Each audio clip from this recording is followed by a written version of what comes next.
Muy buenos días, hermanos.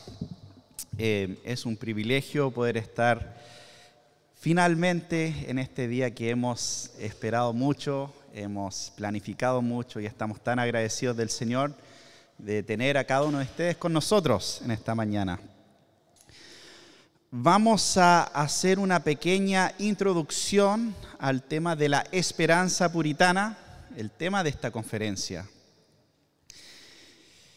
Para empezar, hay momentos en la vida que somos confrontados con ideas diferentes, ideas nuevas, ideas que marcan un antes y un después en nuestro pensamiento. Y estas ideas producen un cambio en nuestra cosmovisión muchas veces, y al producir este cambio en nuestro pensamiento también moldea nuestra forma de actuar. Sin duda, el cambio más importante que todos nosotros hemos vivido es conocer a Cristo, llegar al Evangelio.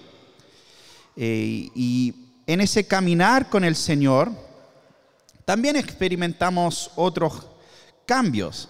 Sin duda, quizás muchos de ustedes llegaron al Evangelio por personas específicas, y ahí en el camino empezamos a darnos cuenta que hay otros temas en la fe cristiana sobre las cuales hay desacuerdo. Quizás escucharon un poco sobre las doctrinas de la gracia o alguna interacción en cuanto al bautismo o los dones del Espíritu Santo. Y eventualmente en nuestro caminar cristiano llegamos a este tema de la escatología. Que escatología se refiere al estudio de las cosas finales, al estudio de los últimos tiempos, podríamos decir. Ahora, muchos creen que la visión que uno tiene en cuanto a la escatología no aporta mucho a nuestro diario vivir. Muchos lo ven como algo más bien teórico, algo más bien especulativo, ¿cierto? Pero la verdad es que la realidad es todo lo contrario. Claramente, lo que creemos sobre el futuro va a afectar nuestra manera de actuar y de vivir y de trabajar en el presente. Vemos esta realidad incluso fuera del mundo cristiano. Vemos esto en jóvenes alrededor del mundo hoy en día, como Greta Thunberg y otros, o incluso no sé si han visto estos jóvenes que entran a los museos, ¿cierto?, en Europa con latas de salsa de tomate para destruir obras de arte y declarar al mundo que el planeta está muriendo y que se asoma una catástrofe ambiental. Claramente esos jóvenes tienen una visión sobre el futuro.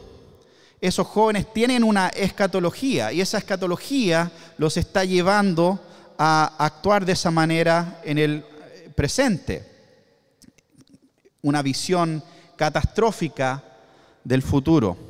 Por otra parte, en el mundo cristiano, la verdad muchas veces vemos una visión similar hasta cierto punto, ¿cierto? Una visión catastrófica de los tiempos finales, que ve el mundo de cierta manera, como dijo un predicador famoso, como un barco que se está hundiendo, como el Titanic minutos después de que chocó con ese iceberg, y que la única solución y lo único que quedaba para hacer en ese lapso entre que el barco se hunde totalmente era predicar a algunas almas o salvar a algunas personas antes que se hunda totalmente este mundo.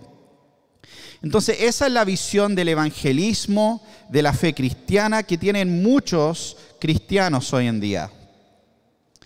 Y por lo tanto, cuando empezamos a hablar de este tema de la esperanza puritana, puede ser un poco chocante, un poco abrumador, un poco diferente a lo que han escuchado en otros tiempos. Y me recuerda el libro de Ian Murray, que lleva justamente el nombre de La Esperanza Puritana, y en su introducción a ese libro hay una sección que quiero leer acá, que tiene unos recuerdos, ¿cierto?, de su padre.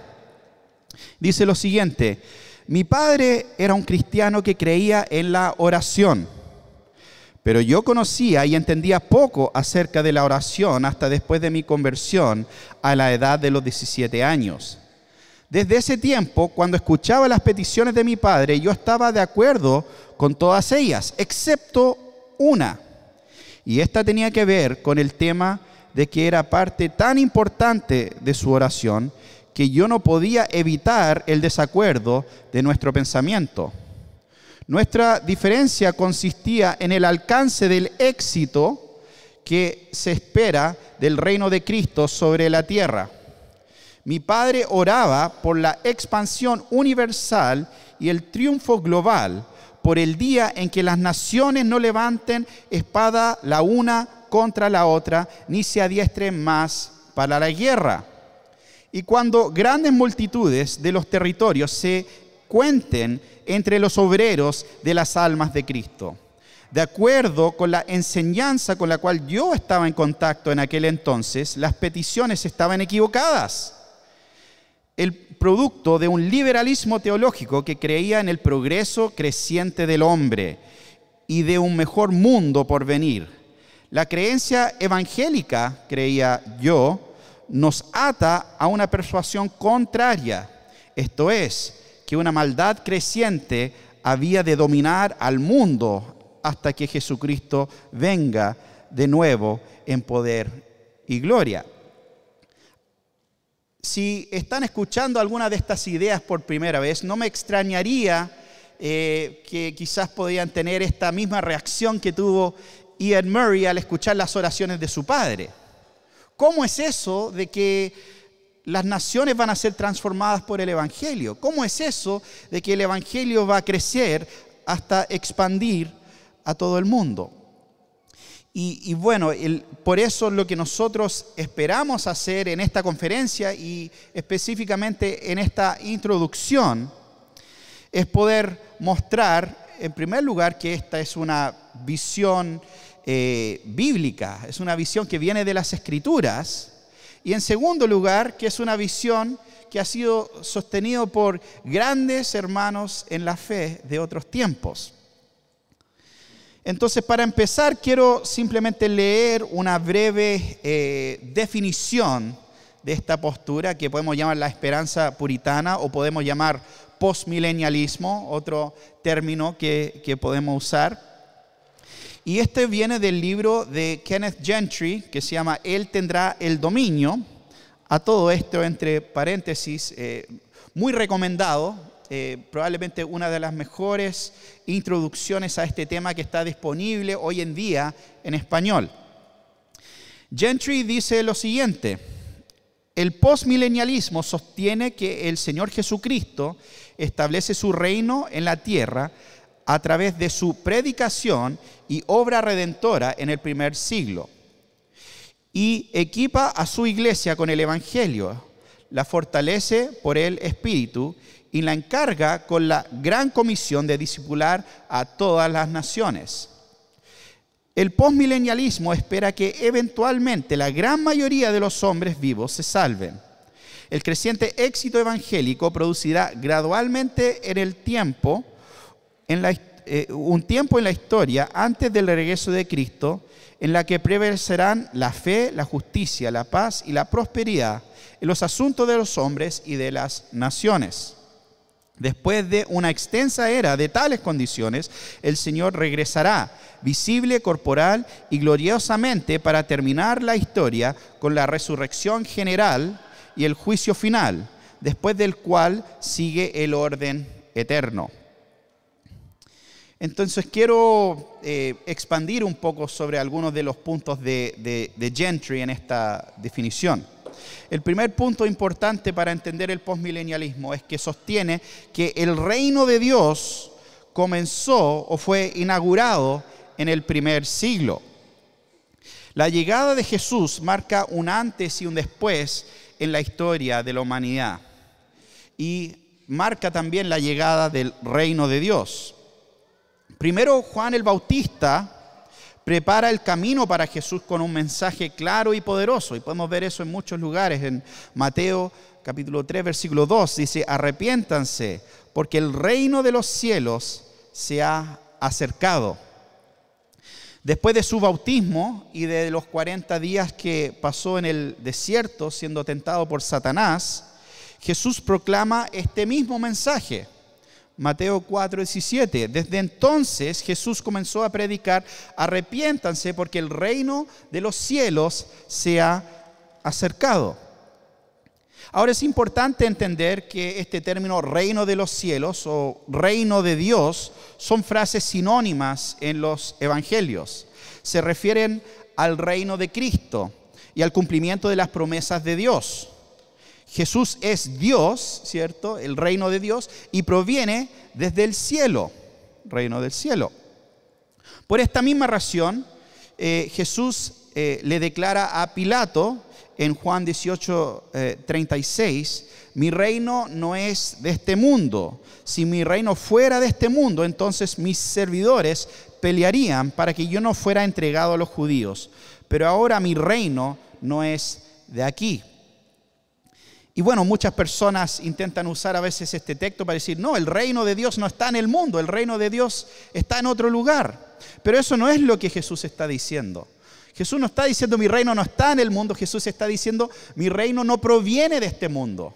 Mi reino proviene del cielo. Jesús desciende del cielo a la tierra y trae el reino de Dios. Tiene un origen celestial su reinado. Y inmediatamente este reino de Dios que Jesús está proclamando empieza a tener un impacto sobre la tierra, un impacto sobre su entorno. Jesús empieza a sanar a los enfermos y a echar fuera demonios. Muchos nos explican cómo estaban ocurriendo estas cosas. Incluso algunos especulaban que este Jesús estaba empoderado por alguna especie de ser maligno. Pero Jesús responde claramente ante estas falsas acusaciones. Una casa dividida contra sí mismo no puede mantenerse en pie, va a ser derrumbada. No tiene sentido que Satanás esté echando fuera a Satanás. Entonces, ¿cómo Satanás va a estar echando fuera demonios? Y responden en Lucas capítulo 11, versículo 20, pero si yo por el dedo de Dios echo fuera a los demonios, entonces el reino de Dios ha llegado a ustedes.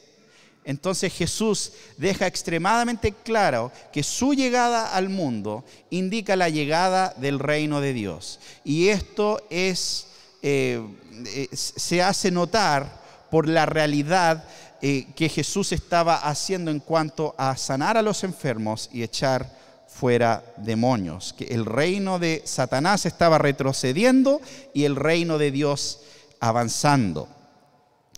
Entonces, esto es un punto fundamental en la visión puritana, en la visión postmilenial. El reino de Dios comenzó en el primer siglo. Segundo punto, este reino va creciendo lentamente en el mundo por medio de la predicación del Evangelio en el poder del Espíritu Santo. Entonces, este reino, como mencioné, fue inaugurado en esta primera venida de Cristo. Jesús resucita al tercer día, está un tiempo con sus discípulos y después asciende a la diestra del Padre y ahí está reinando. La historia no es que Jesús asciende a la diestra del Padre y como que se toma un break y todo se acaba. Él está en el cielo hoy día, resucitado, reinando, Rey de reyes, Señor de señores. Y no solo reinando sobre el cielo, sino también sobre la tierra. Vemos en Efesios capítulo 1, versículo 20 al 23, dice lo siguiente: ese poder obró en Cristo cuando lo resucitó de entre los muertos y lo sentó a la diestra en lugares celestiales, muy por encima de todo principado, autoridad, dominio y de todo nombre que se nombra, no solo en este siglo, sino también en el venidero. Y todo lo sometió bajo sus pies. Y a él le dio por cabeza sobre todas las cosas a la iglesia, la cual es su cuerpo, la plenitud de aquel que lo llena todo en todo. Todo ha sido entregado a Jesús. Y fíjense en esto, no solamente en el siglo venidero, porque a veces, lamentablemente, en el mundo evangélico suena como que sí, Jesús tiene todo poder, toda gloria, pero en el siglo venidero. Pero el texto dice lo contrario, dice no solo en el siglo presente, o sea, asume que todos ya sabemos que todo ha sido entregado a Jesús en el siglo presente, pero también en el venidero. Entonces toda autoridad ha sido entregada a Cristo. Y su reino, y esto es muy importante, su reino no avanza en el mundo por mera fuerza humana, sino es empoderada por Dios mismo. Muchas veces he escuchado la acusación de, cuando hablo de estos temas, de, bueno, es que ustedes tienen una visión carnal del avance del reino de Dios. Ustedes piensan que con su inteligencia, con su estrategia, van a poder esforzarle la mano a Dios y cambiar el mundo. Pero la realidad es que el avance del reino de Dios prometido en las Escrituras es por el poder de Dios. Y muchos actúan como si Dios hubiera abandonado a su pueblo cuando Cristo ascendió a la diestra del Padre. Pero la Escritura es clara de que no fue así. Juan capítulo 14, versículos 16 al 18, entonces yo rogaré al Padre y Él les dará otro Consolador para que esté con ustedes para siempre, es decir, el Espíritu de verdad, a quien el mundo no puede recibir porque ni lo ve ni lo conoce, pero ustedes sí lo conocen porque mora con ustedes y estará en ustedes. No los dejaré huérfanos, vendré a ustedes. El Espíritu Santo es enviado por el Padre y por el Hijo para empoderar a la iglesia. La iglesia no queda huérfano en el mundo, la iglesia no queda simplemente a arreglárselas como pueda, ¿cierto? Sino que Dios está en el mundo con nosotros. Olvidamos a veces en el mundo evangélico que el Espíritu Santo es Dios. Creemos en el Dios Trino. El Espíritu Santo es la tercera persona de la Trinidad y está con nosotros. Y es una locura pensar que no, tenemos que esperar hasta que vuelva la segunda persona de la Trinidad para que algo ocurra. Cuando la tercera de la persona de la Trinidad está presente, empoderando a la iglesia, llevando a la iglesia adelante a la batalla en este mundo. Y la obra de Cristo no terminó hace 2000 años. La obra de Cristo sigue avanzando en la tierra por medio de sus manos y pies, por medio de su iglesia. Y entonces, incluso después de la era apostólica, podemos ver hermanos en la fe que reconocieron este avance. Podemos leer a Atanasio, ¿cierto?, escribiendo en el IV siglo. Desde el advenimiento de nuestro Salvador entre nosotros, no solo ha dejado de incrementar la idolatría, sino también está disminuyendo y gradualmente dejando de ser. De manera similar, no solo ha dejado de progresar la sabiduría de los griegos, sino también lo que solía estar ha ido desapareciendo. Y los demonios, lejos de continuar imponiendo sobre las personas sus oráculos y engaños y hechicería, están en retirada ante la señal de la cruz, si es que se atreven a intentar. Por otro lado, mientras la idolatría y todas las demás que se oponen a la fe de Cristo diariamente está disminuyendo y siendo debilitado y cayendo, ves, la enseñanza de nuestro Salvador está creciendo en todos lados. Adoren entonces al Salvador, que está por sobre todo y es poderoso, Dios el Verbo, y condenen a los que son derrotados y hechos a desaparecer por Él. Cuando llega el sol, la oscuridad ya no puede prevalecer. Lo que queda es echado fuera. Así también, ahora que ya se ha manifestado el Verbo de Dios, la oscuridad de los ídolos ya no prevalece y todo el mundo en toda dirección está siendo iluminado por sus enseñanzas. Entonces ya vemos esa esperanza en Atanasio, reconociendo el avance del Evangelio en el mundo, reconociendo que los ídolos por todos lados estaban cayendo. Ahora, ese avance no llega de la noche a la mañana. Y yo creo que este es uno de los puntos fundamentales para entender en esta visión, en esta esperanza puritana. No estamos diciendo que vamos a tener una conferencia este fin de semana y todos van a salir muy entusiasmados y aquí hasta la próxima semana vamos a cambiar el mundo. Jesús fue muy claro que su reino avanza de una manera muy particular. Y una de sus particularidades es que avanza de manera lenta. Contó una parábola donde dijo que su reino, ¿cierto?, avanzaba, era como una semilla de mostaza. Una semilla que es plantada, ¿cierto? Y quizás si alguna vez han plantado un jardín, han plantado un árbol, flores o algo, y si empiezan con una semilla, sabrán que no brota muy rápidamente. De hecho, puedes plantarlo, puedes ponerlo en la tierra, puedes tomar una silla en tu patio y sentarte ahí toda la tarde y no va a pasar absolutamente nada, ¿cierto? Pero con el pasar del tiempo, con la perseverancia, empieza a brotar esa semilla. Y después esa semilla, en la parábola que contó Jesús, ¿cierto?, la semilla se convierte en un gran árbol y dice que las aves del cielo vienen y descansan en sus ramas.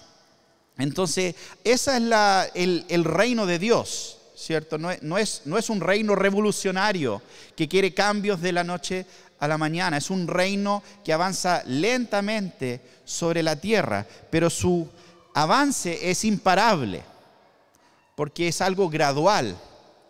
Y así ocurrió en el Imperio Romano. El Imperio Romano quería aplastar la iglesia. Hubieron más de 10 emperadores, ¿cierto?, en los primeros siglos de la iglesia que intentaron perseguir la iglesia, destruirla. Asesinaron a nuestros hermanos, hicieron todo lo posible para detener esta obra. Pero entre más aplastaban la iglesia, más crecía. Y no lo entendían.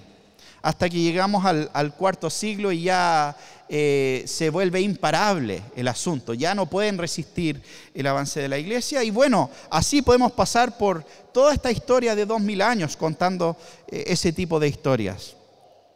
Pero vemos que la característica más importante acá es que avanza lentamente. No es algo que aparece de la noche a la mañana. Y en tercer lugar, este avance llevará eventualmente al cumplimiento de la gran comisión. Todas las naciones de la tierra discipuladas. Jesús, antes de ascender al cielo, ¿cierto? Mateo 28, versículo 19, dijo: vayan pues y hagan discípulos de todas las naciones, bautizándolos en el nombre del Padre, del Hijo y del Espíritu Santo. El mandato de Jesús aquí no se refiere a simplemente predicarle a unas cuantas personas en diferentes partes del mundo, sino que apunta a una transformación de todas las naciones por el poder del Evangelio. Sin duda, la predicación del Evangelio es algo individual. Una persona llega con el mensaje de Cristo, el mensaje del Evangelio, y habla con otra persona, y esa persona escucha el mensaje y lo recibe. Pero el impacto de ese mensaje no se queda con el individuo simplemente, sino que tiene un impacto sobre su entorno familiar. Después tiene un impacto quizás sobre su lugar de trabajo, los lugares donde se mueve, sus amigos, sus conocidos. Y también tiene un impacto eventualmente en su comunidad, su pueblo. Y a lo largo, si este patrón sigue, va a tener un impacto sobre su nación. Entonces el evangelio es individual, pero no se queda con el individuo. Y es por eso que Pablo, que todos creo que estaríamos de acuerdo que Pablo era muy preciso en definir y resguardar el evangelio, cuando menciona su propósito o el propósito de su ministerio en Romanos, en la carta de Romanos, en Romanos 1:5, él dice que era para conducir a todas las naciones a la obediencia de la fe. Y termina su carta también en el capítulo 16, versículo 26, dice: se ha dado a conocer a todas las naciones para que obedezcan la fe. Entonces, Pablo tenía esta visión no solo individual, sino nacional. Tenía esta visión de que las naciones fueran transformadas y que obedecieran la fe, que obedecieran a Cristo. Entonces, Pablo podía manifestar esta esperanza justamente porque estaba convencido y sabía que Jesús es el Mesías, y por otra parte porque había leído las promesas en cuanto al Mesías a través del Antiguo Testamento. ¿Cierto? La promesa del Salmo 2: pídeme y te daré las naciones como herencia tuya y como posesión tuya los confines de la tierra. O el Salmo 22, 27, todos los términos de la tierra se acordarán y se volverán al Señor, y toda la familia de las naciones adorarán delante de ti. Entonces, habían estas promesas en las Escrituras y Pablo sabía que esto iba a ocurrir por medio de la predicación del Evangelio. Y estas promesas no son algo momentáneo, y esto es muy importante, porque sí, hay muchos evangélicos, incluso hoy en día, que creen que sí, el Evangelio va a llegar a todas las naciones, pero más bien tienen una idea de que va a llegar, pero no necesariamente va a traer una transformación. Piensan que es como casi hay que cumplir una cuota de llegar a cada tribu y lengua, y cuando la última persona le predica a la última tribu, ya en 5 minutos después Jesús va a volver a la tierra.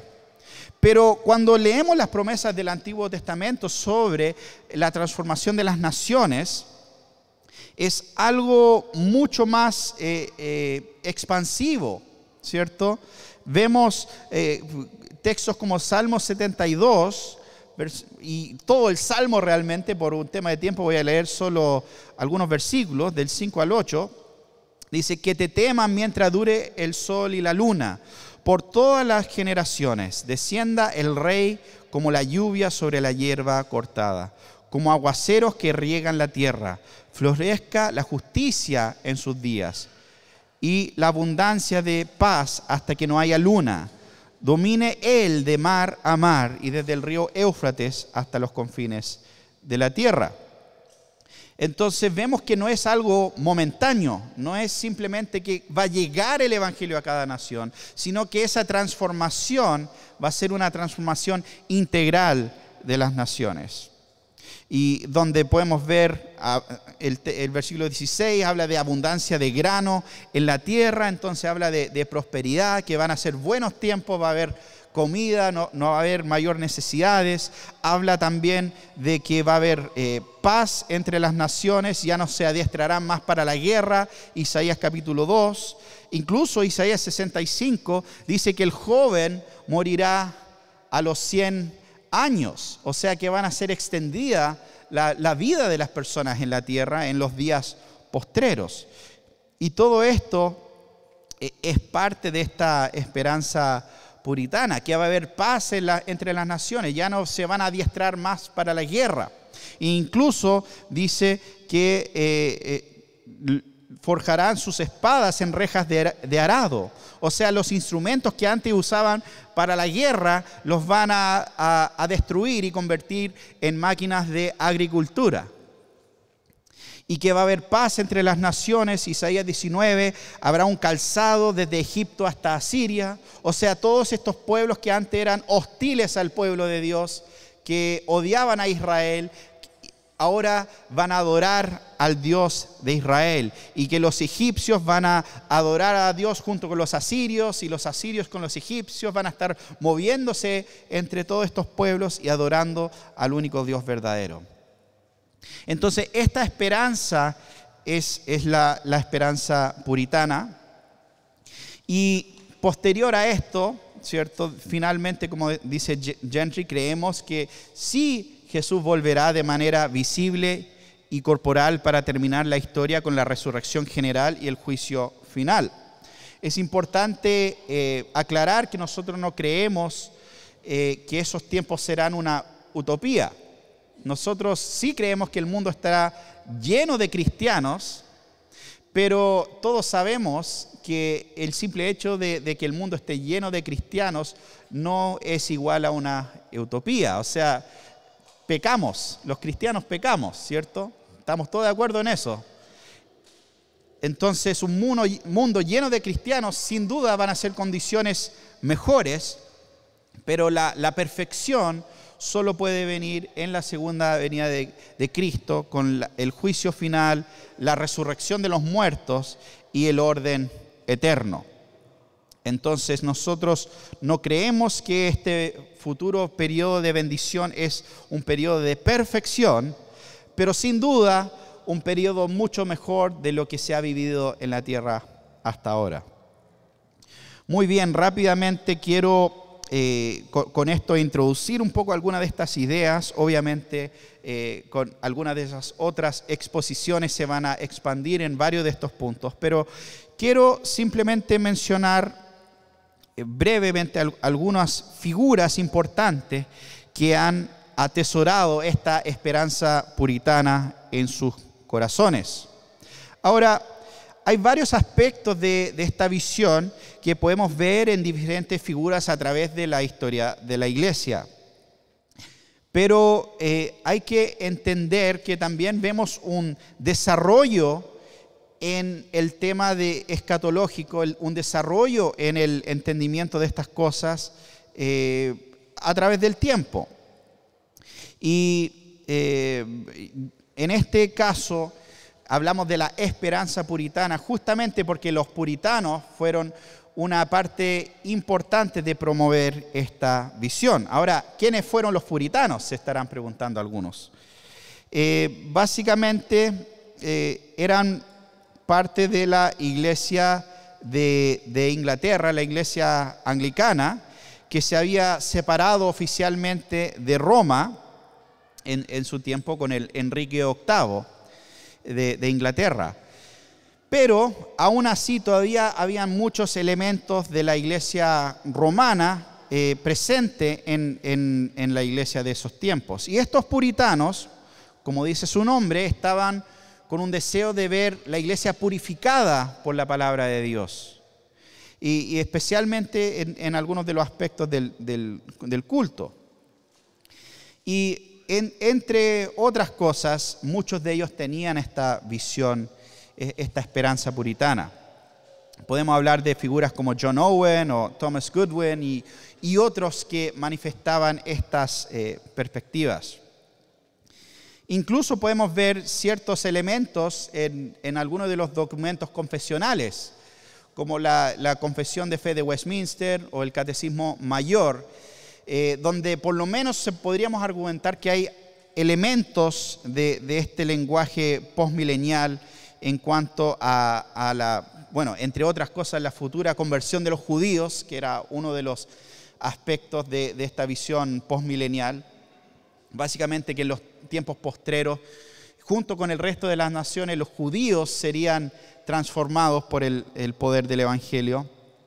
Otro documento importante en esto, y quiero citar acá la declaración de Savoy, que era similar a la Confesión de Fe de Westminster, pero para las iglesias congregacionalistas, John Owen tuvo mucho que ver con esto, y dice lo siguiente, en Savoy, capítulo 26, en artículo 4, dice: de acuerdo con su promesa, esperamos que en los últimos tiempos, siendo el anticristo destruido, los judíos llamados y los adversarios del reino de su amado Hijo quebrantados, las iglesias de Cristo siendo ampliadas y edificadas a través de una comunicación libre y abundante de la luz y gracia, disfrutarán en este mundo de una condición más tranquila, pacífica y gloriosa de lo que han disfrutado.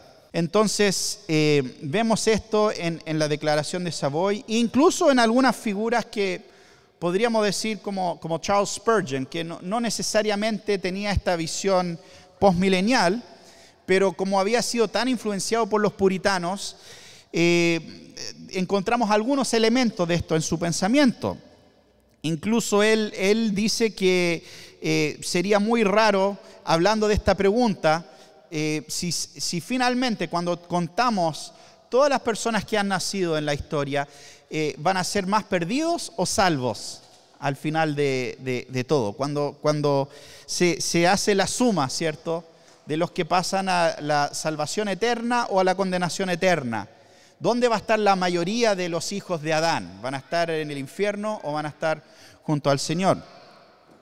Spurgeon, en cuanto a esa pregunta, suena bastante postmilenial. Dice lo siguiente: ¿cuántas veces escucho a las personas decir: estrecha es la puerta y angosto el camino, y pocos son los que la hallan? Habrán pocos en el cielo, la mayoría se pierde. Amigo, difiero contigo. ¿Crees que Jesús dejará que el diablo gane? ¿Que dejará que el diablo tenga más en el infierno de los que habrán en el cielo?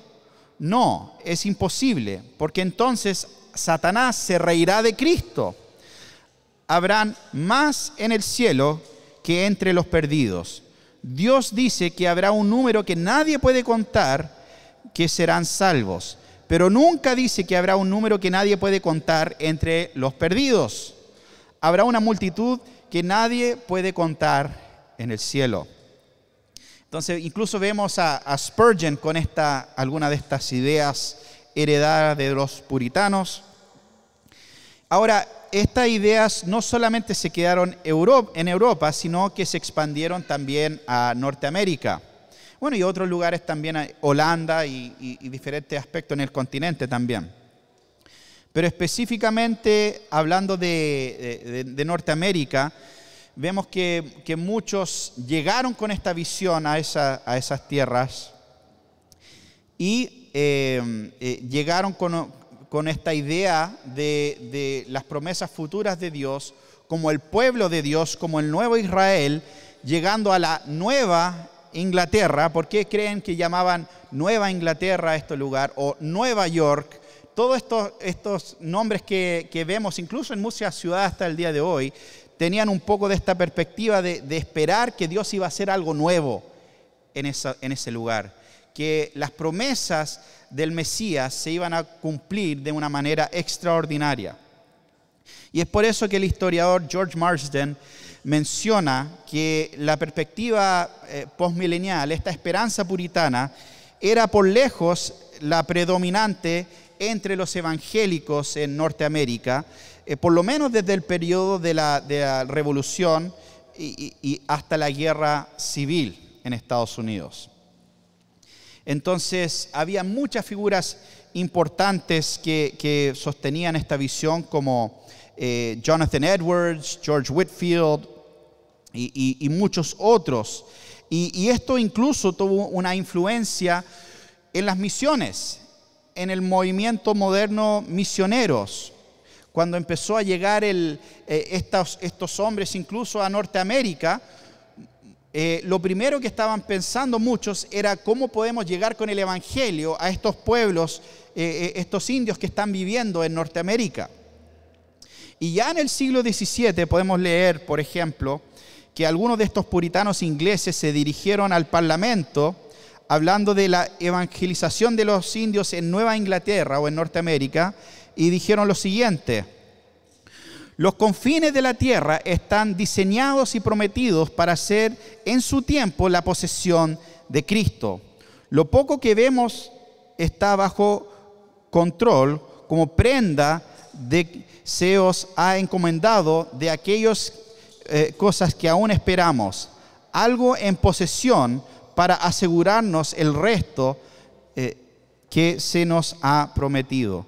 Cuando los confines de la tierra vean su gloria y los reinos del mundo lleguen a ser los reinos del Señor y de su Cristo, cuando Él entregue el dominio de mar a mar a aquellos que moran en el desierto y se postran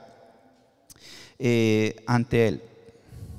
Entonces así sigue acá hablando de estas grandes promesas postmileniales como algo que esperaban iba a alcanzar incluso a esos pueblos que estaban en Norteamérica. Hombres como John Eliot, después otro David Brainerd, que finalmente influenció a William Carey, que fue el que llevó el evangelio a India, o David Livingstone, que llevó el evangelio a África.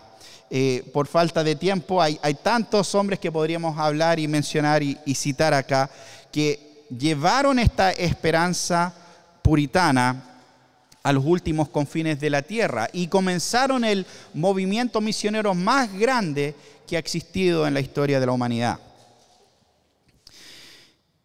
Incluso cuando hablamos de teología reformada, ¿cierto? Es un tema muy interesante porque algunos me han dicho en ciertos momentos, bueno, el problema con el postmilenialismo es que ustedes no entienden muy bien la teología sistemática.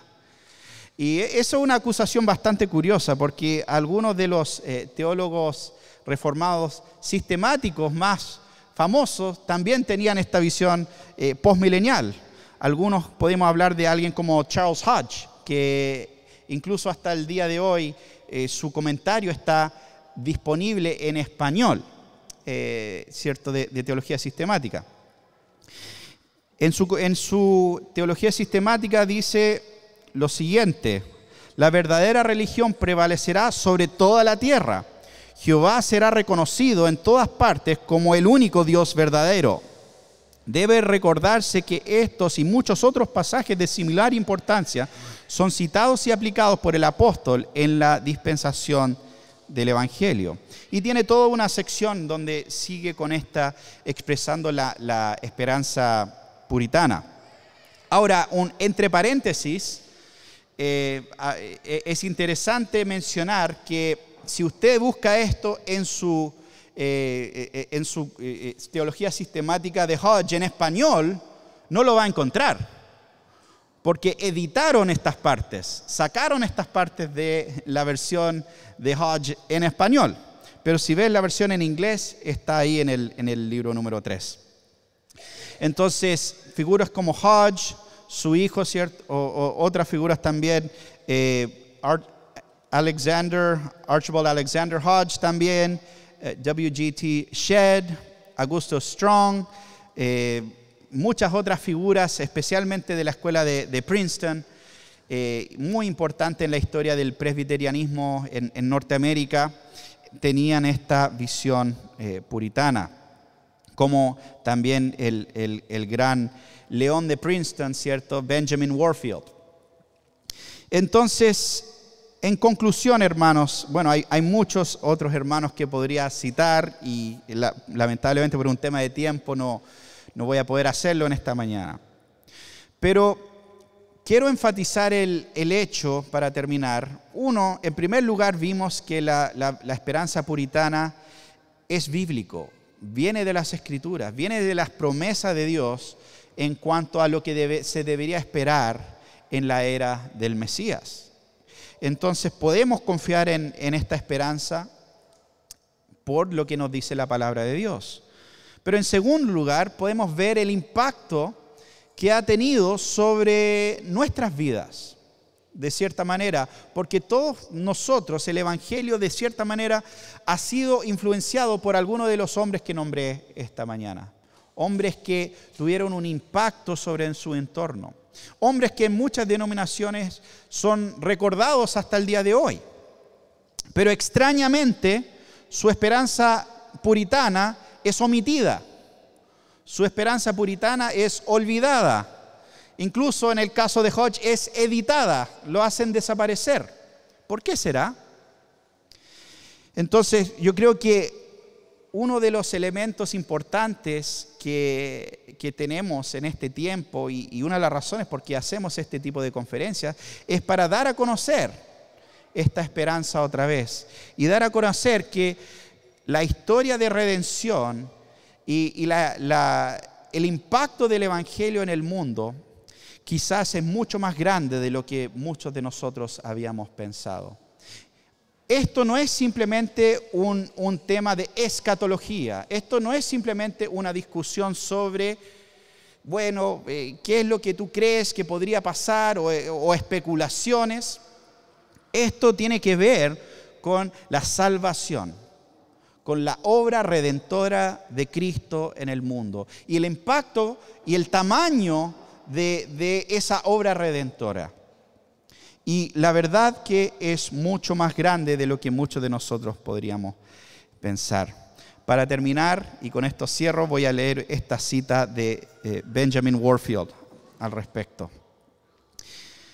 Sin duda, no debemos medir la obra salvífica de Dios según lo que ha sido alcanzado en nuestros tiempos. Las arenas del tiempo aún no han llegado a su fin. Por delante tenemos no solo los siglos venideros, sino también el cumplimiento de las grandes promesas de Dios. ¿Acaso los santos no heredarán la tierra?